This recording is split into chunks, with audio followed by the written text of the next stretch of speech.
জি ma'am, দেখে বলছি। আচ্ছা, মাস্কিংগাম মেথড অফ রাউটিং, এটা আজকে আমরা একটু শুরু করি। মিস একটু জুম করলে ভালো হতো।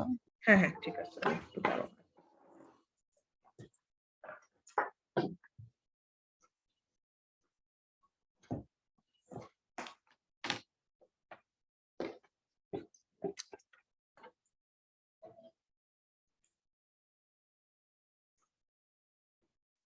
দেখতে পাও এখন? ঠিক আছে। জি মিস। আচ্ছা, মাস্কিংগাম মেথড অফ রাউটিং, এখানে দেখো ইকুয়েশন মাস্কিংগাম সেম কনসেপ্টই, এখানে ডেল টিটাকে আমরা ইনকর্পোরেট করি। s2 minus s1 equal to k x i2 minus i1 1 minus x q2 minus q1। তো এখান থেকে ডেল টিটাকে ইনকর্পোরেট করলে এই ইকুয়েশনটা আসে। এখান থেকে এই চারটা ইকুয়েশন তোমাদের মনে রাখতে হবে। q2 equal to c not, এগুলো সব coefficient, c not c1 c2 এগুলো সব কোফিশিয়েন্ট, আর কিউ গুলো তো ডিসচার্জ, সেটা বুঝতে পারতেছো। আর কে আর এক্স হলো মাস্কিংগামের যে কে এক্স, সেটাই একই কথা এখানেও। তবে তোমাদের এই চারটা ইকুয়েশন মুখস্থ রাখতে হবে, ঠিক আছে? তো ম্যাথ করলে হোপফুলি ক্লিয়ার হবা। আচ্ছা, এটাকে বলা হচ্ছে এই যে ইকুয়েশন 8.16, মানে এই যে ইকুয়েশনটা, এই ইকুয়েশনটাকে বলা হচ্ছে মাস্কিংগাম ইকুয়েশন। আচ্ছা, এখানে কিছু স্টেপস আছে, স্টেপস গুলো একই কথা, সবগুলোর ক্ষেত্রে স্টেপস গুলো দেখতে হবে, কারণ তোমাদের ম্যাথ গুলো বড় বড়, অনেক সময় ম্যাথের সাবস্টিটিউট হিসাবে এই স্টেপস গুলা চাওয়া হয়। স্টেপস গুলা তো অ্যাজ ইউজুয়াল স্টেপস গুলা তোমরা দেখবা। আমি তোমাদের ম্যাথের প্রসেসটা বলে দিচ্ছি, ম্যাথের প্রসেসটা বললে তোমরা স্টেপস গুলা নিজেরাই গুছায় লিখতে পারবা। তো এখানে তিনটা কন্ডিশন এখানে চুজ করা হয়, কে ডেল টি টু কে এক্স, এই তিনটার মধ্যে দেখতে হয় যে কোন কন্ডিশনটা আমাদের স্যাটিসফাই করছে। তো ম্যাথটা শুরু করি। এক্সাম্পল 8.5, দেখো এখানে বলা আছে কে এর ভ্যালু দেওয়া আছে 12 আওয়ার, এক্স এর ভ্যালু দেওয়া আছে 0.2, একটা ফ্লাডের ডিসচার্জ আউটফ্লো ডিসচার্জ দেওয়া আছে 10 metre cube per second, time আর ইনফ্লো দেওয়া আছে একটা চার্ট, কে এর ভ্যালু দেওয়া আছে 2 কে এক্স, এখান থেকে বের করতে পারতেছি।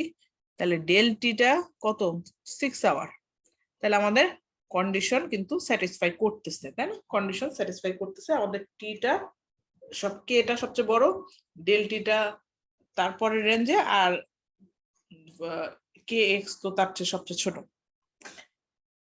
এই কেসে এখানে বলছি in present case del T equal to 6 hour to suit the given inflow.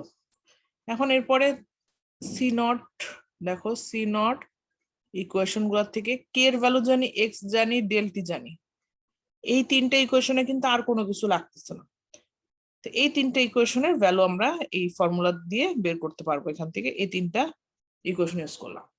এখন আসি এই ফার্স্ট ইন্টারভ্যালের জন্য, এটা i1 এটা i2, আবার এই ইন্টারভ্যালের জন্য এটা i1 এটা i2, আবার এটার জন্য এটা i1 এটা i2, এরকম ভাবে যাবে। তাহলে এখান থেকে i1 i2 বের করতে পারবো।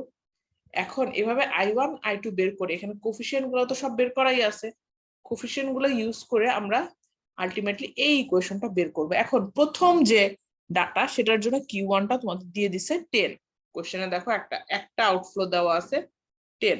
এখন চারটা আসি, চারটা করলে তোমরা বুঝতে পারবা। আচ্ছা, এই টাইম কোশ্চেনে গিভেন, আই এর ভ্যালু কোশ্চেনে গিভেন, দেখো আই দেওয়া আছে, এই যে আই এর ভ্যালু গুলো দেওয়া আছে। প্রথমটার জন্য আউটফ্লো ডিসচার্জ দেওয়া আছে 10, প্রথমটার জন্য আউটফ্লো ডিসচার্জ দেওয়া আছে 10। তাহলে এখন এই যে সি নট, এগুলা কোফিশিয়েন্টের ভ্যালু গুলো এখানে বসাই দিছে ডিরেক্ট। কোফিশিয়েন্ট ধরো যে যেগুলো ছিল কিউ2 বের করার জন্য কি ছিল, এই যে C not i2 c1 i1 c2 q2, এভাবে আর কি ইকুয়েশন গুলো বসাইছে। বসানোর পর দেখো এখানে ইকুয়েশন গুলো বসাইছে, বসানোর পর এই কোফিশিয়েন্ট গুলো বের, এটার জন্য i2 কোনটা, এই কলাম এই রোটা ফিল আপ করার জন্য এখানে i2 হলো এটা i2, আর এটা i1, আর q1 এটার জন্য এইটা। তাহলে এখান থেকে ইকুয়েশনটা যদি বের করো তাহলে এখান থেকে কিউ বের করতে পারবা। তাহলে এটার জন্য আরেকটা q2 পাইলাম। পরেরটা বের, এটা কিন্তু q2 বের হয়েছে, কিন্তু পরের কলাম ফিল আপ করার জন্য এটা হয়ে যাবে q1। q1 কথাটা কি বোঝা যাচ্ছে? এটা বের করলাম, আলটিমেটলি সামারাইজ করে বের করলাম q2, কিন্তু পরের কলামে যখন কাজ করব তখন এটা আবার হয়ে যাবে Q1। বুঝতে পারছো কথাটা? জি মিস। ঠিক আছে, তাহলে প্রথম ডাটা কালেকশন একটা কিউ এর ভ্যালু দেওয়া থাকবে, সেটা দিয়ে আমরা পরের Q2টা বের করলাম।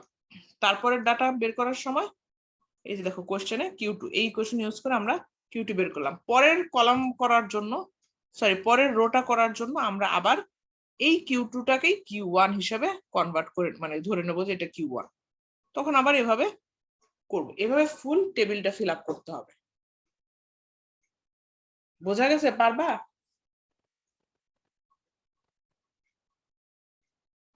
জি মিস। আচ্ছা, এইভাবে ফুল টেবিলটা ফিল আপ করলে দেন তোমাদের এই টেবিল ফিল আপ করাটা পর্যন্ত আসে, মানে এখানে বলে যে এই কিউ প্রত্যেকটার জন্য কিউ বের করতে, তো এইটুক পর্যন্তই হলো। এখানে আলাদা করে অ্যান্সার লিখতে হয় না, এই সবগুলো আসলে প্রত্যেকটা ইন্ডিভিজুয়াল এক একটা অ্যান্সার। আচ্ছা, তো এই গেল। এরপরে দেখি, দাঁড়াও।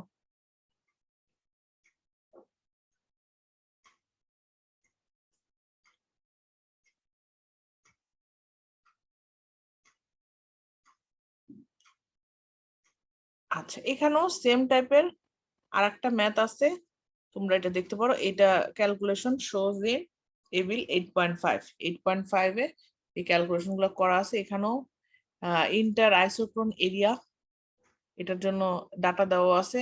এখানেও টাইম অফ কনসেন্ট্রেশন, একই রকম প্রসেস, একই রকম। ফর্মুলাটা আমি একটু দেখায় আসি। এখানে Q2 এর ফর্মুলা 2C1I1 প্লাস C2Q2। এখানে C0 এর ফর্মুলা আগে যেরকম ডেল টি বের ইউজ করছি, এখানে জাস্ট একই জিনিস, এখানে জাস্ট টিসি ইউজ করতেছি, আর কিছুই না। একই কথা, জাস্ট এখানে টিসি ইউজ করতেছি।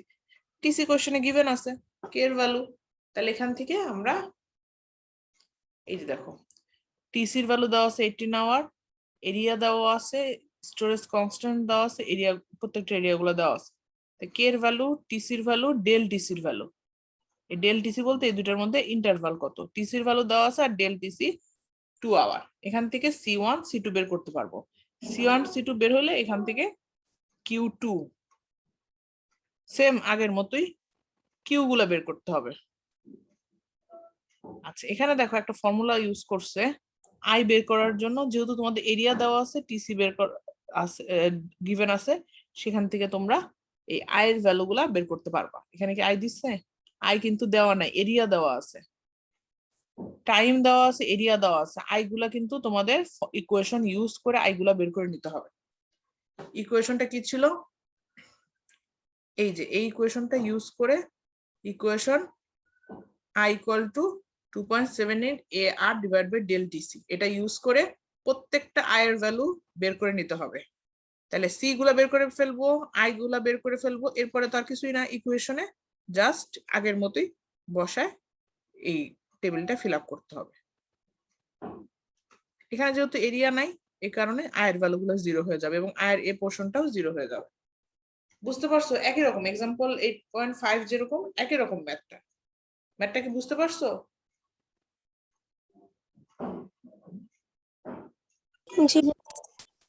এক্সারসাইজে সিমিলার টাইপস এর প্রবলেম পাইলে ওখান থেকে করবা।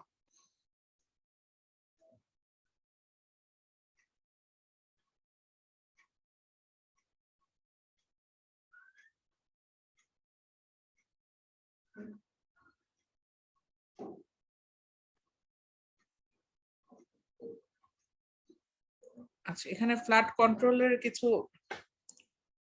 কন্ডিশনস আছে। দেখো, flat control is commonly use to denote all measures to reduce the damage. মানে ফ্ল্যাটটা কন্ট্রোল কেন করতে হবে? যাতে আমাদের এই যে জীবন জানমালের যে ক্ষতি, এইগুলা কমানো যায়। তো এখানে স্ট্রাকচারাল মেজার্স কি কি নিতে পারি? Storage detention reservoir, floodways, watershed management, levees, channel improvement. এই মেজার্স গুলো আমরা স্ট্রাকচারাল মেজারমেন্ট নিতে পারি। আর নন স্ট্রাকচারাল মেথড হলো ফ্লাড প্লেন জোনিং, এক্সকাভেশন, তারপরে relocation, flood forecast, flood insurance. এই মেজার্স গুলো আমরা নন স্ট্রাকচারাল মানে স্ট্রাকচারাল এলিমেন্ট দিয়ে আমরা একটা মেজারমেন্ট মানে প্রোটেক্ট করতে পারি। আবার যদি আমরা নন স্ট্রাকচার কনসিডার করি, তাহলে ধরো ফ্লাড ফোরকাস্টিং, আগের থেকে আবহাওয়ার যদি পূর্বাভাসটা আমরা পাই, তাহলে মানুষজনকে ওখান থেকে সরাই নিয়ে আসা যাবে বা আগের থেকে কোনো স্ট্রাকচার তৈরি করা যাবে। এই প্রসেসগুলোর কথা এখানে বলছে। এগুলোর ডেসক্রিপশন তোমাদের এত ডিটেলস এর দরকার নাই, এখানে প্রত্যেকটা ডেসক্রিপশন আছে, 1-2 লাইন করে এখান থেকে দেখতে পারো যে কি বলা হয়েছে। আমি একটু শর্ট করে একটু ডেসক্রিপশন গুলো বলে যাচ্ছি। আচ্ছা, প্রথমে আসি স্টোরেজ রিজার্ভার। স্টোরেজ রিজার্ভার হলো যে বন্যার যে পানিটা আসতেছে সে পানিটাকে যাতে স্টোর করে রাখতে পারে, কারণ এই পানিটা কিন্তু এমন না যে কাজে লাগবে না, এই পানিটা কাজে লাগানো পসিবল যদি প্রপার ওয়েতে সেটাকে ইউটিলাইজ করা যায়।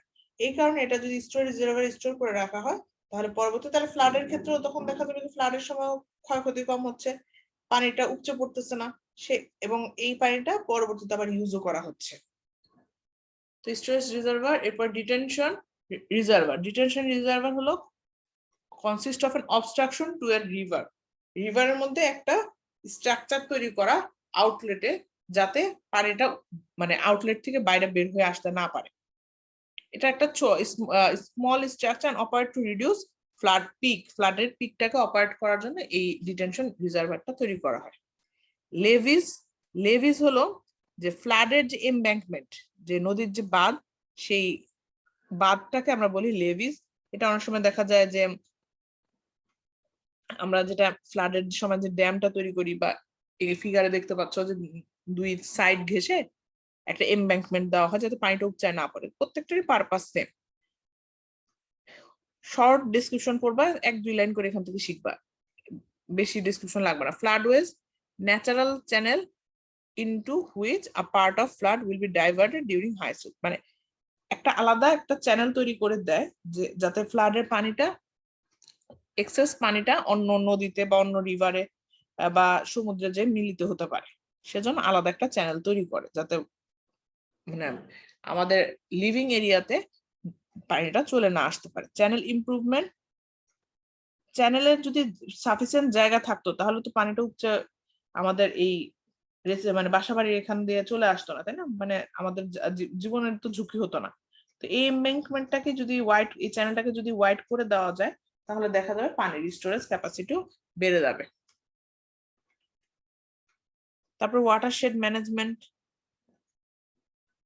Watershed and land treatment in the catchment aims in cutting down and delaying the runoff before it gets into the river. Watershed management যে পানি যখন প্রিসিপিটেশন পানি আসতেছে সাথে সাথে কিন্তু রান অফ হচ্ছে, তার মানে কন্টিনিউয়াস রান অফের কারণেই তো দেখা যায় যে একটা সার্টেন সময়ের পর পানিটা, এক্সেস পানিটা আমাদের যে ল্যান্ড গুলাতে আছে সেই ল্যান্ড গুলাতে চলে আসে। তো এটাকে যদি কন্ট্রোল করতে এখানে যদি রান অফটাকে ডিলে করে দেওয়া যায় তাহলে দেখা যায় এই প্রসেসটা স্লো হয়ে যায়, তখন ফ্লাডের সময় ক্ষয়ক্ষতি কমানো সম্ভব। নন স্ট্রাকচারাল মেথড, এখানে দেখো living with the floods. Non structural মেথডে যেটা করা হয় যে ডিসচার্জ যখন বেশি হয় তখন express river is overflow in the bank and is into flood pen.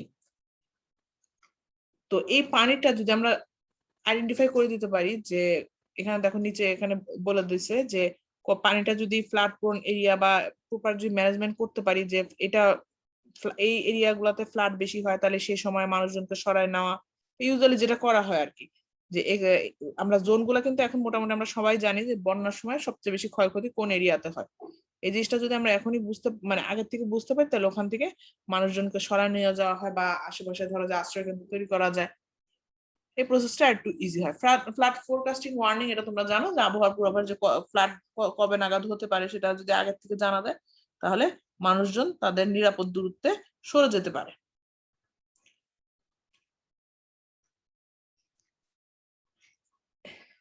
Evacuation and relocation, যে their livestocks and other valuable in chronic flood affected area, যে মানুষকে নিরাপদ দূরত্বে সরায় নিয়ে যাওয়া, যে যেখানে হাই ফ্লাড এরিয়া সেখান থেকে মানুষজনকে তারপরে তাদের জিনিসপত্র সবকিছু একটা টেম্পোরারি একটা ধরো যে ফ্লাডের এই সময়টাতে অনেক সময় স্কুল গুলাকে বা স্কুল কলেজ গুলাকে আবাসস্থল হিসেবে তৈরি করা হয়, মানে বন্যার উদ্বাস্তু কেন্দ্র যেটা বলা হয়, সেখানে মানুষজন সাময়িকভাবে থাকতে পারে। তারপর ফ্লাড ইন্স্যুরেন্স, যে যারা ক্ষয়ক্ষতির শিকার হবে তাদের যদি কোনো ক্ষতিপূরণ দেওয়া যায় তাহলে তাদের পরবর্তীতে তাদের মানে জীবনে চলার পথে ধরো যে ফ্লাডের পরে দেখা যায় যে মানুষের অনেক দুর্ভিক্ষ হয়ে যায়, মানুষ ঠিক মতো খাবার পায় না, সেই সময়গুলোর থেকে মানে রেস্কিউ হওয়াটা পসিবল। তো এটা শর্ট করে তোমরা একটু দেখবা, খুব বেশি বড় দেখার দরকার, বড় করে পড়ার দরকার নাই, শর্ট ডেসক্রিপশন দেখবা। তো এই মোটামুটি তোমাদের চ্যাপ্টার, আমাদের সিলেবাস এতটুকুই ছিল।